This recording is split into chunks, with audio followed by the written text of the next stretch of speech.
So, Obliterate is a chess talent that grants a maximum of 15% weapon damage as you hit enemies with critical shots. And throughout TU10, it lost the battle going against Intimidate builds because Intimidate grants you 35% weapon damage compared to 15% that you get from Obliterate. That is more than 2 times what Obliterate will give you. In TU11, however, the developers are making some major changes. Obliterate will now become part of the best in slot for a couple of reasons. Number 1, they are buffing the damage to 25% up from 15%. Number 2, they are reducing the resilience of shields in PvP. Number 3, they are nerfing Lady Death. And number 4, there are no range limits to Obliterate when you're comparing it to Intimidate builds.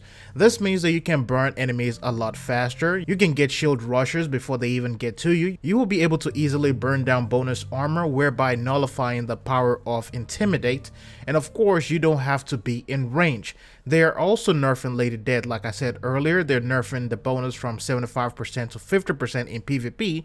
So while there are a lot of new pieces of gear that encourages close and personal approach, there will also be a whole lot of ways, more ways that you can counter them without having to sacrifice a lot or having to get closer to a lot of these players.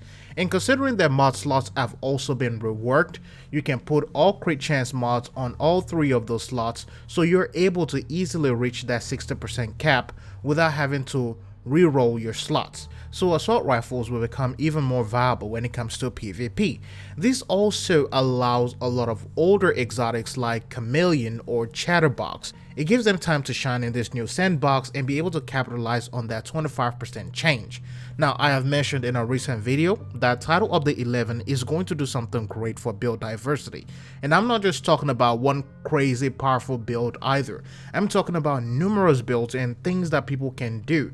The only reason or the only way now that people will end up using the same build is if everyone wants to copy the same single meta build, because there are going to be several metas out there just challenging and going after each other from what I've tested so far. And if all these things go through the way it is right now on the BTS, it's going to be very interesting to see how people adjust or try to adapt to these new changes. Now, I still think Lady Death nerf is a little bit crazy because now it's going to push Backfire to the forefront of the exotic SMG meta, which is something we don't want. We want them to be able to compete with each other without one having a crazy advantage over the other one. Personally, I think the sandbox will become competitive again. It's not going to be one of those things where one build rolls everything.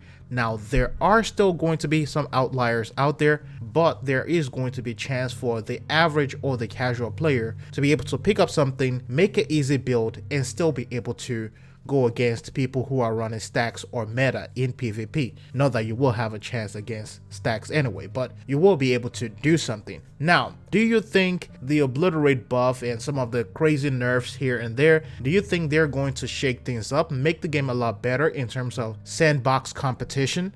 Let me know down below in the comment section. Thanks for watching. I'll see you in the next one.